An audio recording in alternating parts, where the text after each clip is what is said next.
Bismillahirrahmanirrahim. Assalamualaikum warahmatullahi wabarakatuh. Pada kesempatan kali ini kita akan membahas mengenai kisah teladan Abu Bakar As-Siddiq.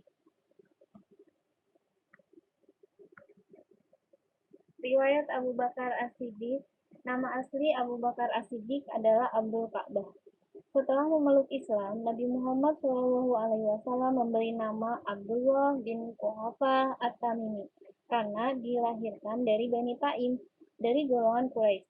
Beliau dilahirkan 2 tahun sesudah peristiwa penyerbuan Mekah yang dipimpin oleh Raja Abraha untuk menghancurkan Mekah. Sehingga jika dibandingkan dengan Nabi Muhammad SAW, usianya lebih muda 2 tahun.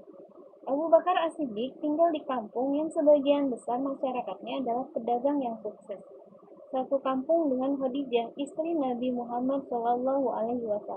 Ketika Rasulullah mengajak beliau memeluk agama Islam, ia menyambutnya tanpa keraguan dan langsung menyatakan diri memeluk Islam.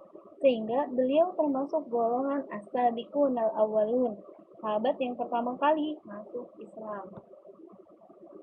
Keteladanan Abu Bakar As-Siddiq yang pertama menerima dakwah Nabi Muhammad SAW tanpa ada keraguan sedikitpun.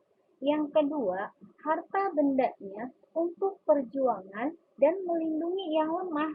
Contohnya, pada saat itu terjadinya perbudakan bahwa orang yang menjadi budak ketika dia memeluk agama Islam, maka dia disiksa oleh majikannya.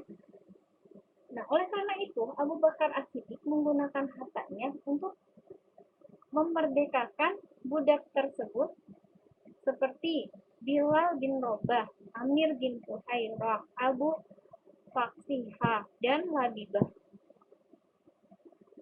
Yang ketiga, keberaniannya menerima Islam dan menyiarkannya. Banyak orang yang tidak menyukai dengan syiar atau dakwahnya Nabi Muhammad. Oleh karena itu, orang kafir Quraisy sangat membenci pada Nabi Muhammad. Bertolak belakang dengan keadaan Abu Bakar As-Siddiq. Justru Abu Bakar As-Siddiq terang-terangan menerima ajaran Nabi Muhammad dan menciarkannya kepada penduduk Mekah. Yang keempat, hijrah Nabi Muhammad ke Madinah.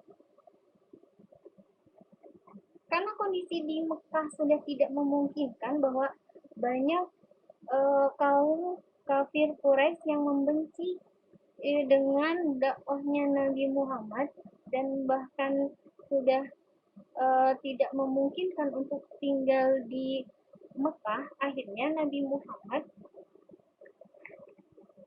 meminta kepada pengikutnya untuk hijrah ke Madinah. Ya. Akhirnya ditemanin oleh Abu Bakar As-Siddiq untuk ikut serta berhijrah mendampingi Nabi Muhammad. Dan dikejar oleh kaum kafir Quraisy sehingga bersembunyi di Gua Sur.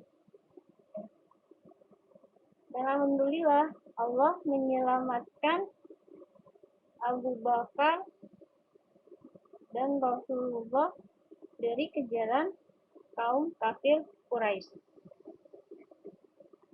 Yang selanjutnya, peristiwa Isra Mi'raj. Pada saat Nabi bercerita bahwa semalam beliau telah melakukan perjalanan dari Masjidil Haram ke Masjidil Aqsa dan sholat di sana dan kemudian sampai ke Sidratul Muntaha. Namun reaksi dari kaum Quraisy, mereka mencemooh dan menganggap apa yang disampaikan itu berita bohong dan tidak masuk akal. Bahkan ada sebagian yang sudah masuk Islam dan mereka keluar lagi dari Islam karena diadu domba oleh kaum kafir Quraisy. Akan tetapi Abu Bakar As-Siddiq dia percaya dengan apa yang disampaikan oleh Nabi Muhammad. Sehingga beliau diberi gelar sebagai as-siddiq, artinya yang membenarkan. Yang keenam, pada perang Badar. Pada saat perang Badar, pasukan muslimin hanya berjumlah sekitar 300-an, ya. Sedangkan pasukan dari kaum kafir Quraisy mencapai jumlah ribuan. Namun ketika Nabi Muhammad mengecek kesiapan dengan bertanya kepada pasukannya, apakah kalian siap untuk melakukan peperangan? Dan orang yang pertama menjawab siap melakukan peperangan adalah Abu Bakar As-Siddiq. Dan qadarullah, perang Badar dimenangkan oleh kaum muslimin, pasukan muslimin. Yang selanjutnya, peranan Abu Bakar As-Siddiq ketika Nabi Muhammad SAW wafat. Pada saat Nabi Muhammad wafat, maka kaum muslimin semuanya terkejut. Bahkan Umar bin Khattab langsung berdiri dan berpidato di tengah-tengah kaum muslimin bahwa tidak ada yang boleh mengatakan bahwa Nabi meninggal, bahwa Nabi Muhammad tidak meninggal, hanya menghadap pada Tuhan dan akan kembali lagi pada kita, kata Umar bin Khattab. Akan tetapi ketika Umar bin Khattab mengatakan seperti itu di depan kaum muslimin, Abu Bakar datang ke depan perkumpulan di depan rumah Nabi Muhammad dan berkata, saudara-saudara, barang siapa menyembah Muhammad, Muhammad telah meninggal. Tetapi barang siapa menyembah Allah, Allah hidup, tidak pernah mati.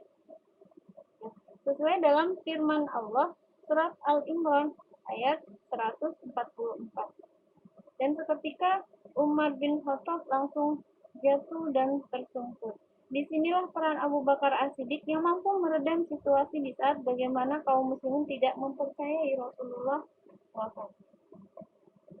Yang terakhir, Abu Bakar As-Siddiq menjadi khalifah sepeninggalan Rasulullah.